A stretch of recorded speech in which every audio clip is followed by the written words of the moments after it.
Good morning, everyone, and thank you so much for joining us today. I've never seen so much red in a room, so go red for women, thank you. Welcome to the American Heart Association Baltimore and Greater Maryland Breakfast in Red. Woohoo! I am Elizabeth Wise, the chair of the 2023 Go Red for Women campaign for Maryland, and I'm delighted to be here with you on National Wear Red Day. Every year on the first Friday of Heart Month, the American Heart Association joins our friends, families, volunteers, and survivors in wearing red to raise awareness for heart health. Cardiovascular disease is the #1 killer of women, and too many women, particularly our youngest, most diverse women, are unaware. I have my red on today. My husband bought this for me, so I think he has good taste. But and my Go Red for Women red dress pin is on the table, but I will put it on to recognize this important day. And if you're wearing red today, I encourage you to take a photo and post it on social media using the hashtag #WearRedDay and hashtag #GoRedMD, and tell people why you're supporting a world of longer, healthier lives for women.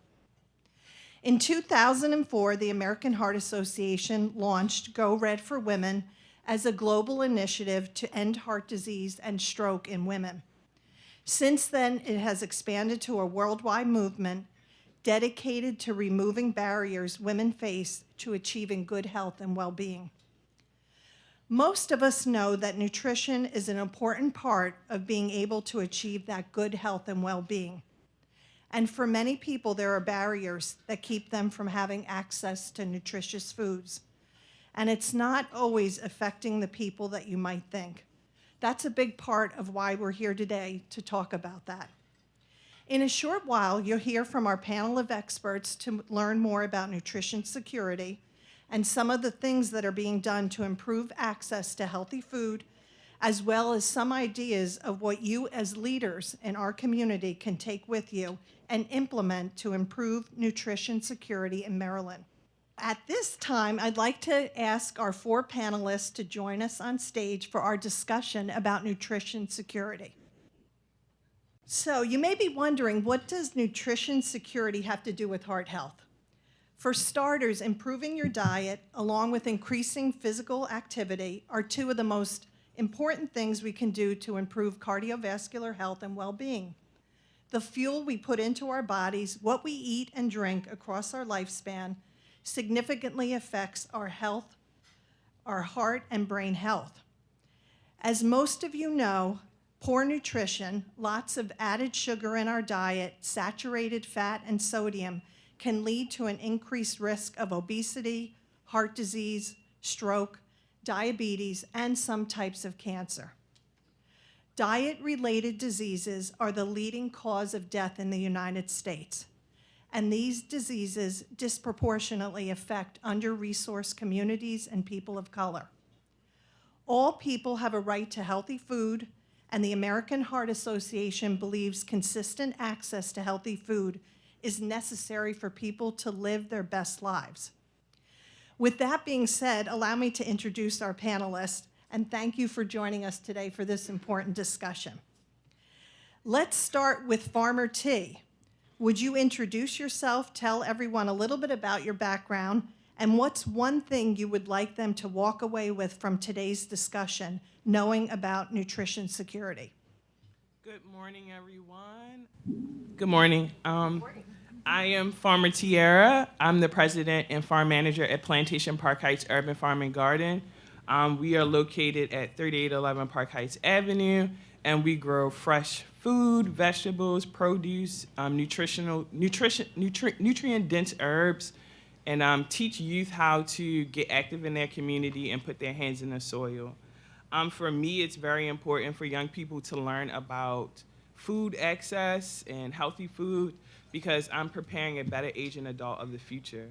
Why do we have to find out about food and health ailments when we're 50? Why shouldn't we be implementing these programs for youth in elementary schools across the nation to make sure that we can fight things like heart disease, which is the #1 killer in the state of Maryland.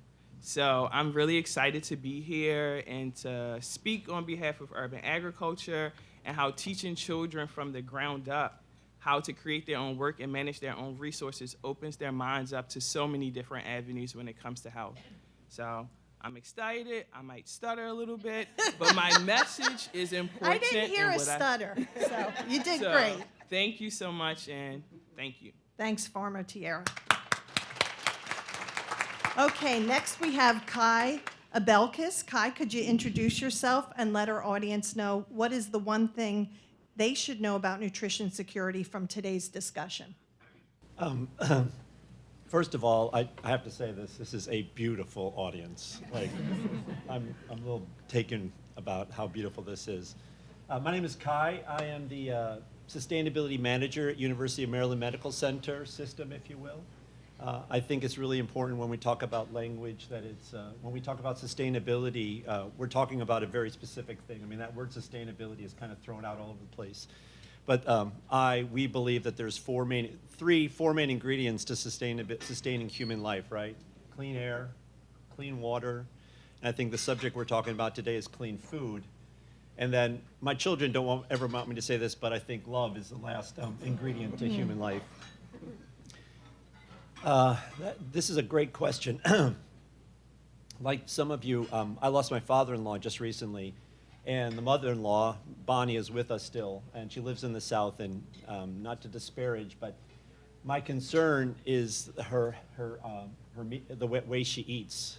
This is an internal conversation, and when you ask that question, I'm trying to think about how I want to reflect that answer in regards to how I see the challenges that we face day to day with our loved ones, and they eat, and what we eat is so critically important. I think really most important is to understand the kind of food that we're eating and how it impacts you as an individual. I think is really the most key. Education is really the most key part. So yeah, thank you. All right, thank you very much.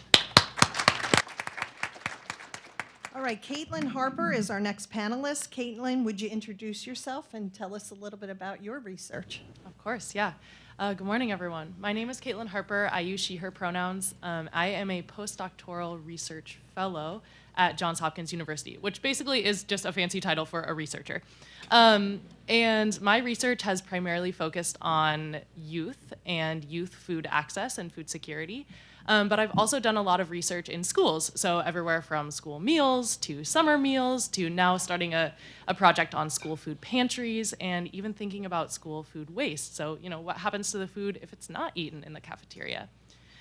And so for nutrition security, I think I am supposed to be the nutrition security expert today, and I will be teaching you about nutrition security. But the thing that I want us to take away from this is that, you know, nutrition security is really important for heart health, but it also plays into these like larger systemic issues, right? So nutrition security goes hand in hand with equity, right? It goes hand in hand with economic security. It goes hand in hand with anti-racism. And so I want us to keep those things in mind as we go forward and really take that away from today's discussion. Thank you very much. And finally, we have Pastor Barbara Palmer. If you could introduce yourself and let us know what you hope people will take away from this discussion. Good morning, everyone. I'm going to be like all pastors say, I'm not going to be before you long.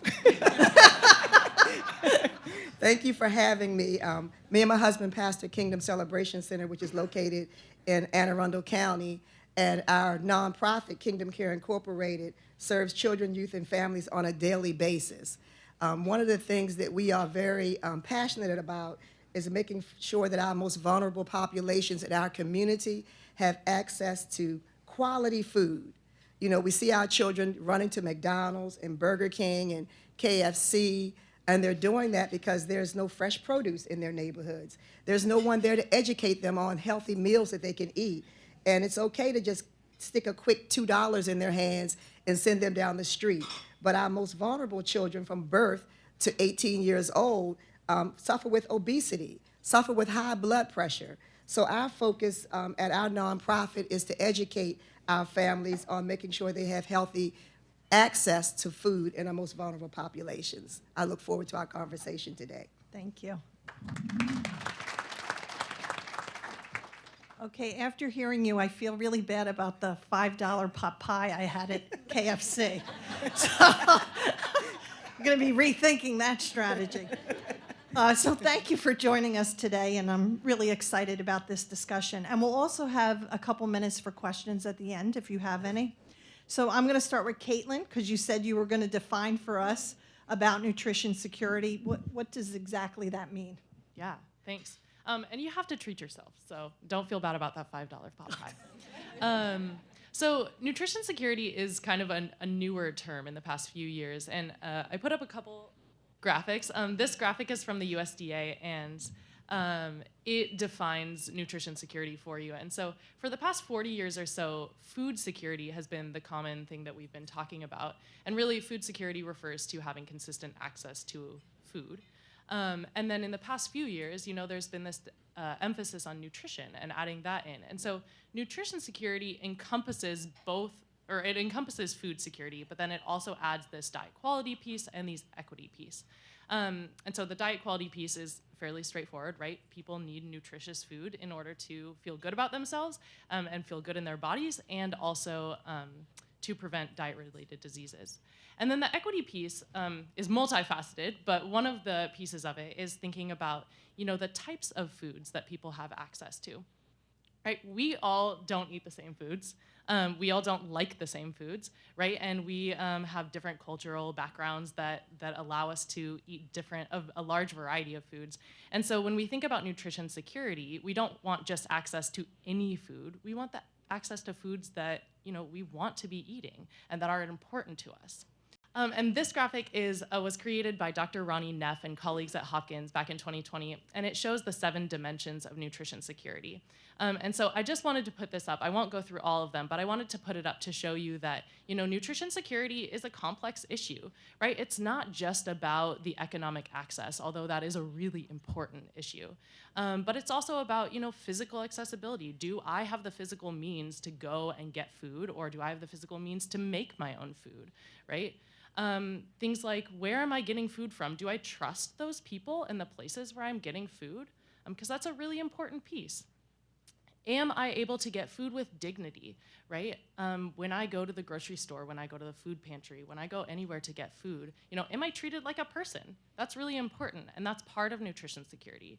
And then also, a big piece, and we see this a lot here in Baltimore City, is the availability of food, right? And there are lots of places in Baltimore City that are food apartheid areas, or you might have heard the term food desert, right? Where these places that were historically redlined, that primarily where poor families live and Black families live, these places don't have as much access to food as the wealthier places and the places with white people.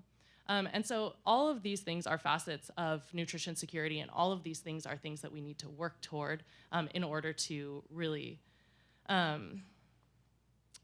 just work toward nutrition security. Sorry, I lost my train of thought, but thanks so much. Well, thank you for sharing that with us. It's much more complex than I thought it was. So I'm going to ask Farmer T, tell us a little bit about Plantation Park Heights Urban Farm. Tell us a little bit about that, how you got started and involved, and how you're able to help the community. So at Plantation Park Heights Urban Farm and Garden, we are a collective of young people in Baltimore City who are educating youth and families, elderly people in our neighborhoods, on clean food, how to prepare it, nutrient-dense herbs. We give away 300 fresh produce boxes every Thursday for the past 3 years prior to COVID. So people in our neighborhood, people call me at 8 o'clock at night and say, Miss T, I need to pull up at the farm. I don't have anything to eat. We always have something. So being able to have clean food, we spray no pesticides. Being able for children to identify basil and parsley and actually identify the health systems that it improves inside of your body, it means a lot to us at the farm. It has improved not only the neighborhood, meaning we've cleaned up a lot of the vacant lots, we've built up planter beds. It also has created a work dynamic in the youth in our neighborhood where they're able to create their own work and manage their own resources and learn from the ground up. So we are at 3 different farmers markets where we not only sell our fresh produce, but we cook live on site. And all of our farmers markets are ran from ran from the ages of 5 years old up to 25. Our board of directors is filled with young people who are Howard graduates recently, Hopkins graduates, and University of Maryland, and they all have a strong mission to increase food education, nutrition education, and to have land ownership and access for young people and future generations in Baltimore City so that we can focus up on food, because that's one of the most important things. I tell my kids, the way that I correspond with them is, I say, you know how grandma suffers from sugar, or grandpa might have gout and his feet swollen, or you might hear about high blood pressure, high cholesterol. We want to change these generational curses and be able to create a different dynamic for our families for the future. So it's been amazing, exciting, and again, I like to just stress, like, preparing a better aging adult of the future.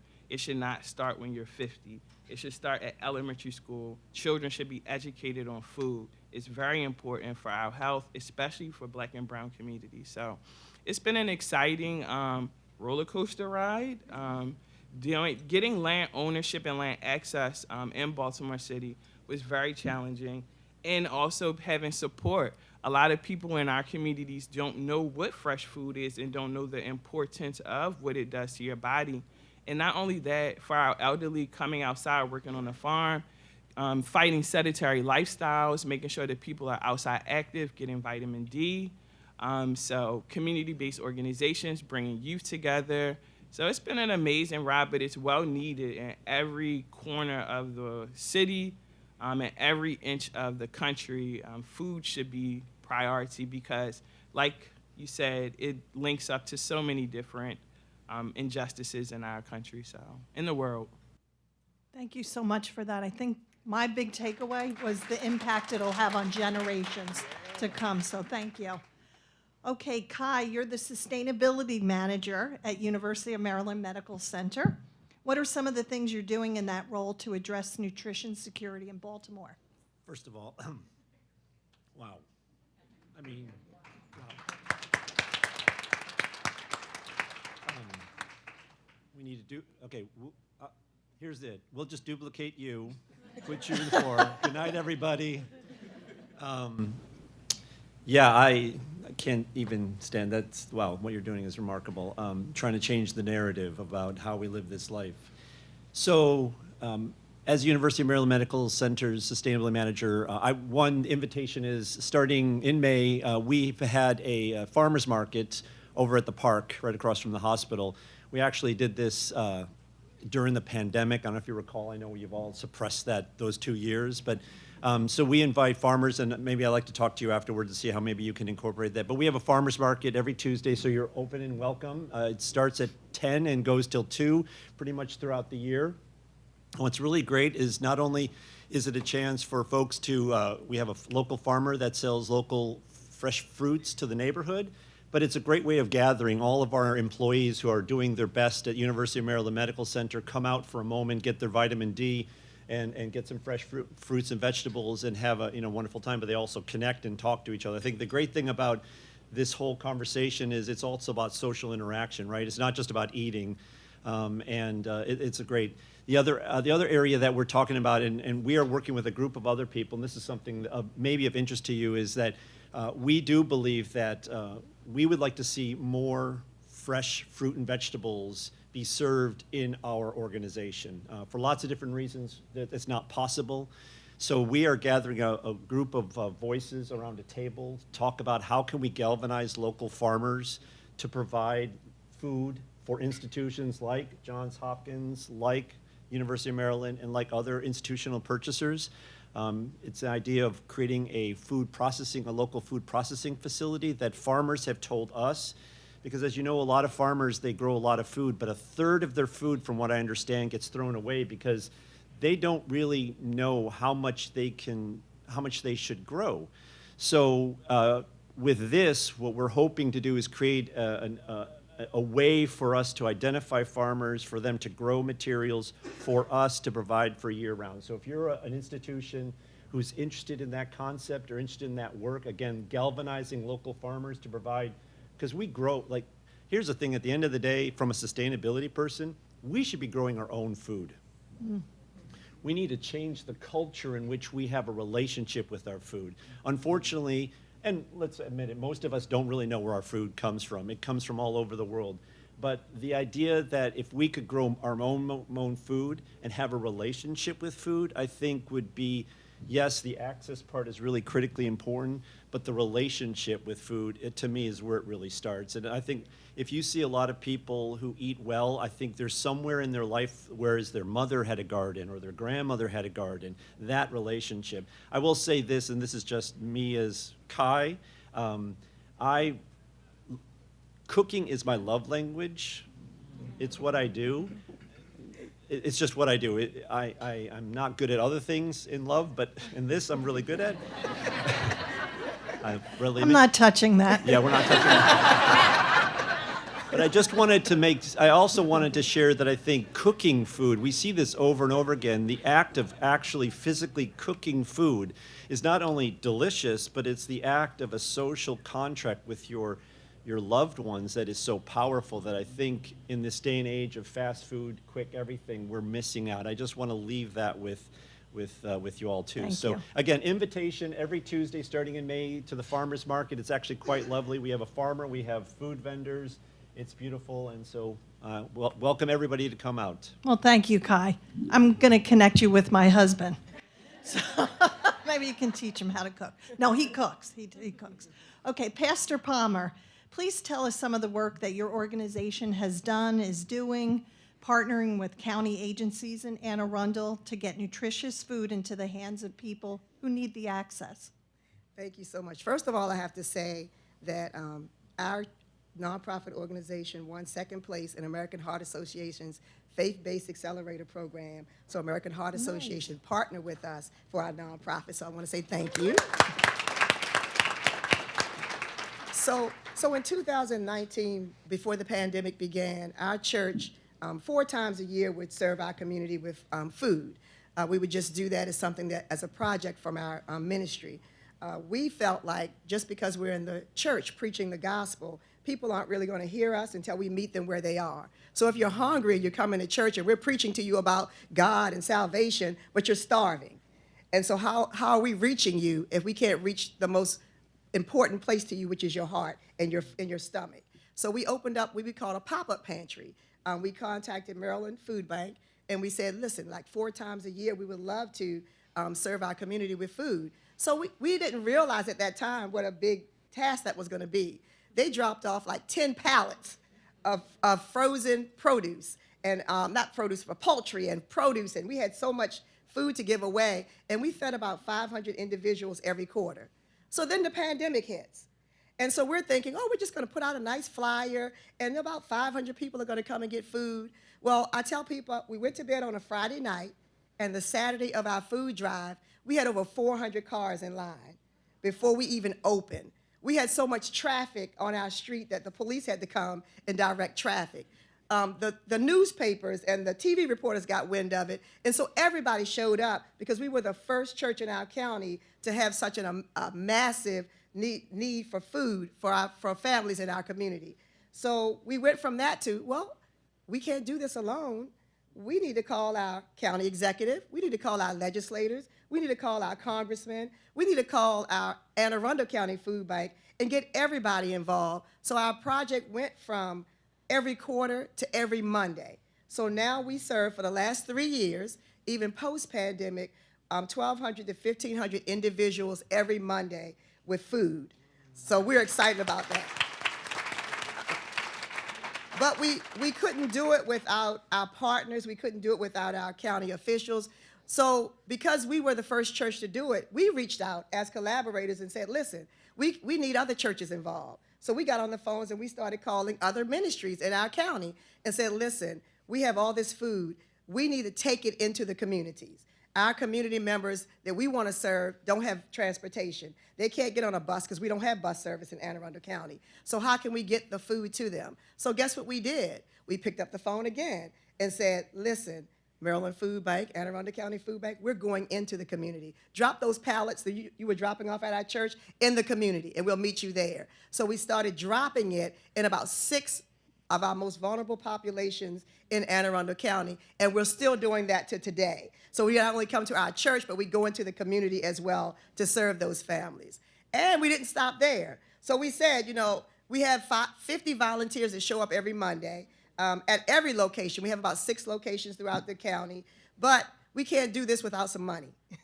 It costs to have a food program. We don't mind serving, we don't mind volunteering, but we need a food manager. We need some folks that are going to come in and stock all that food that comes in on a Friday so that we can serve it on a Saturday or a Monday or a Tuesday. So guess what? We're going to pick up the phone again and call our legislators, and we're going to call our county executive, and we're going to call some foundations and say, we really need your help to support our families who are most vulnerable, who need that support. So they did give us money, and the other organizations that we suggested that they give that money to. So we turned our ministry into a collaboration and a capacity building ministry where we teach other churches to do what we do. We teach them how to start a nonprofit. We teach them how to go to your legislators and your county officials to ask for that money. And once they get that money, we educate them on how to handle that money the correct way. Because we are really good, y'all, at providing services. But what do funders say? Programmatically, administratively, they don't know how to do the paperwork. So our church teaches other small grassroots nonprofits in our community to do it right, so that when that funder wants to give you some money, they can look at your outcomes and they can look at your receipts and see that you're doing everything the right way. So our church is all about serving our community, and so that's what we do in Anne Arundel County. Wow. Okay, I'm exhausted just listening to you, okay? Amazing. But it really is friends and neighbors helping friends and neighbors. Yes. So thank you very much. So before we open it up for questions, and you mentioned this, right? And our legislators are in session now. Yes. Policy can greatly influence nutrition security. What are some policies we should advocate for to help improve nutrition security, both locally and nationally? And this is open to the panel, so anybody can jump in. Urban Ag. We just actually took. Grab the mic. I'm sorry. We just actually took 7 youth from Park Heights to Puerto Rico to advocate on a national platform at the American Farm Bureau Convention. Some of these youth, that was their first experience on a plane. They got to meet Zippy Duval, Vilsack. They got to meet the FAA kids and a lot of different other young people who are into urban agriculture and get an amazing experience. But just advocate for urban agriculture because it's not just farming. Urban agriculture builds communities. It builds families. It builds generational wealth as well. From black and brown farmers who had a lot of land stolen from them and who were manipulated by farm credit. So let's try to work with the new generation of people who are at these organizations to heal a lot of the past traumas that a lot of our generational ancestors and elders have went through. So advocate for urban agriculture and city spaces, advocate for green spaces, clean air, clean water, and youth programs. Advocate for Kerwin Commission and getting urban agriculture into every elementary school in the state of Maryland. Kaitlyn, it looked like you were going to jump in. Yeah, totally. So I told you at the beginning that I have worked in schools a lot, and one of the great things about Maryland about Baltimore is that they are part of the community eligibility provision, the CEP, which means that every student in Baltimore City Public Schools gets access to free breakfast and free lunch every single day, which is amazing. But unfortunately, that's not the case throughout the entire state of Maryland and, of course, not the entire country. And so I would say advocate for healthy school meals for all because that's going to provide, breakfast and lunch meals where kids spend the majority of their time. That's going to advocate for those meals every single day. So you can do that at the state level and at the federal level. And I would also add on a grassroots level, invite legislators to where you are. We got on the phone and we called and we didn't just want to hear their voices. We said, come and see what we do. And don't just come for a photo, but come and help and serve. So you'll understand exactly what these families need. And just because the pandemic is over does not mean that families are gone back to normal, because they have not. And so we still get on the phone and we still call them, and we still say come out. We want you to see that there are still 1,200 individuals in these lines needing food, and so that means that there's still a need. So I would just say not only call them and tell them about what's needed, but have them come out and spend some time at the programs and in the communities that we voted them into office for. So I just want to thank you so much for giving your time and sharing your expertise with us today. You are amazing, and thank you for providing this information to us this morning. So let's give a round of applause.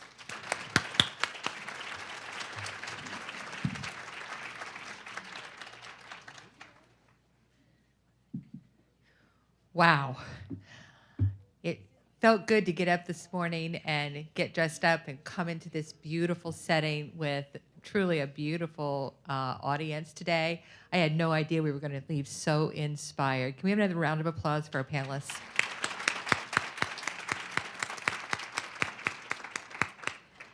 And also to Elizabeth Wise for leading our Go Red for Women campaign and this morning's discussion. And of course, thank you to all of you for joining us here this morning for the Breakfast in Red. We hope you learned something from our discussion and have some great ideas how you can address nutrition security in your own communities. We hope to see you again on May 4th at our Go Red for Women luncheon at the Rye Street Tavern, another beautiful location in the Baltimore Peninsula. Please save the date and we will see you there. Thank you again for joining us, and enjoy Wear Red Day and enjoy a happy, healthy Heart Month.